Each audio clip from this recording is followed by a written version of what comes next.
Hello everyone, welcome to the Ozark Outpost in Dixon, Missouri. This is the United States and Kmt, January 1937.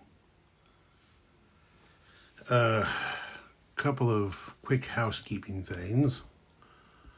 I got out one of the boxes of extra parts I had left over from building this game, and lo and behold, I found some more Axis and Allies factories. So, I have enough to go around for the time being now anyway. So, there aren't any more chips on the board without anything on them to represent factories. Now everything is as I first explained it. A factory by itself is a minor. A factory with a gray chip is a medium. And with a red chip is a major. I found a mistake that I made earlier as well.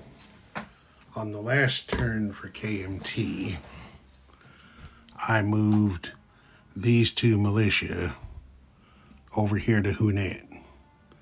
Well, it turns out that's an illegal move. Chinese militia cannot move from one territory to another until KMT evolves to a major power. So I moved them back to where they started from to fix that.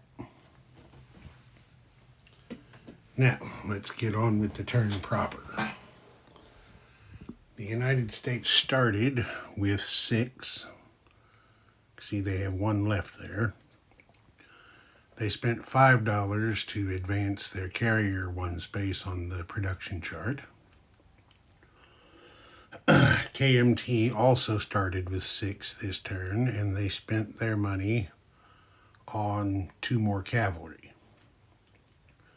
The United States has 5 research chips over there because they upgraded. Oh, got my finger in the way. Sorry about that. They upgraded the medium factory in San Francisco there to a major.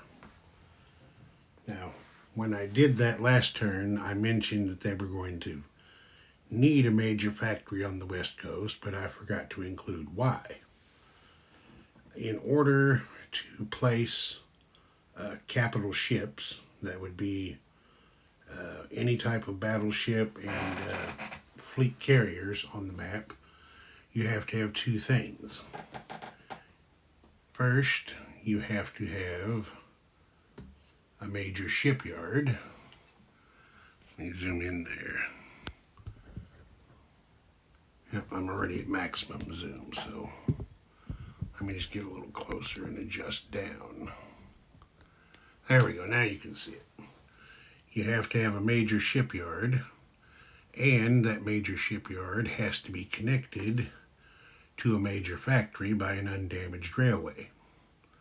So, without that major there in San Francisco, the United States wouldn't be able to build any aircraft carriers or battleships for the Pacific Fleet. If they didn't do that, they would have to come over here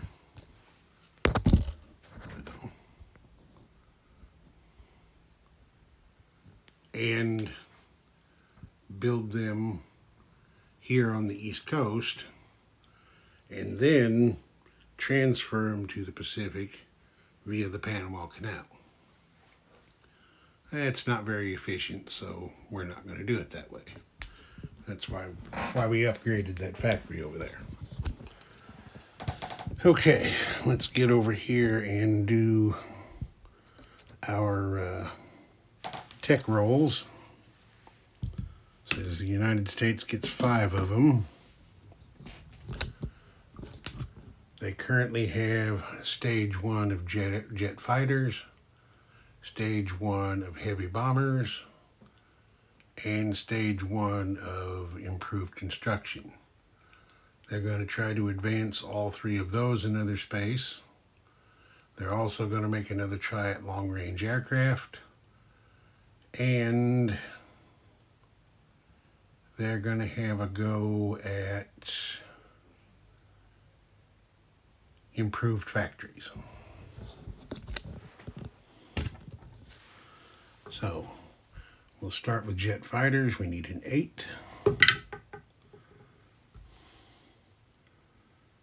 Got the little white dot is rubbed off of that, but that's a 6, so they missed that. Heavy bombers needs a 9. Rolled a 2, they missed again. Long-range aircraft is a 7.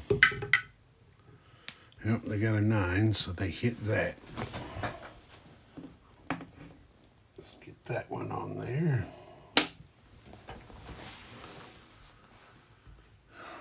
Improved factories is also a 7. Cock die, we'll do that over. They got an 8. So we'll start that.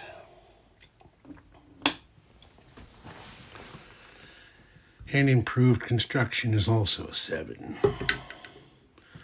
They got a 1, so they missed that. That's what that little target symbol is the 1. The eagle and swastika is a 12. Okay. So there's how they stand on the tech chart now. They've got everything started that they want to work on right now. They just can't seem to advance it any farther.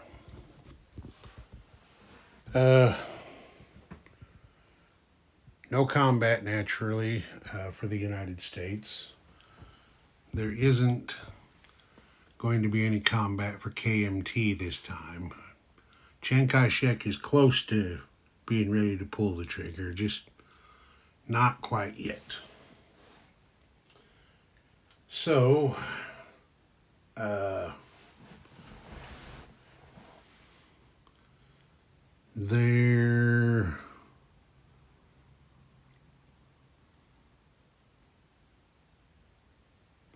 there will be one non-combat move for him. He's gonna roll the dice here and hope the Japanese aren't gonna come over here and attack him right away. These 2 infantry, both of them, are going to move over here to that territory and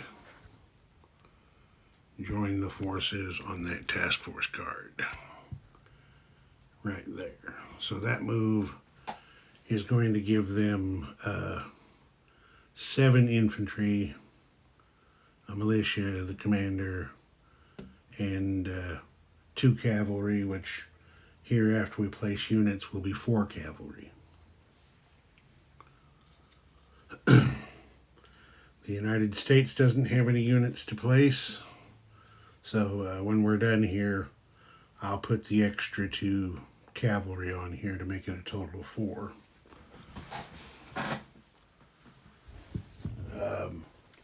One other thing that I forgot. On its last turn, Japan placed a fleet carrier on the board right there east of the home islands. That gave the United States an income increase of 1. Every time Japan puts a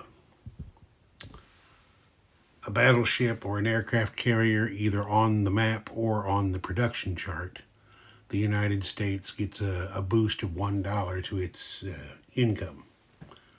So now they're going to collect 7 to add to the $1 they saved, so they'll have 8 to spend next turn. And the Chi-Coms will pick up their 6 again, and that's how much they'll have. So I think that's it for this turn, and that is it for January 37. When we come back, It'll be July 1937 in Germany once again. This is Ozark Outpost, over and out.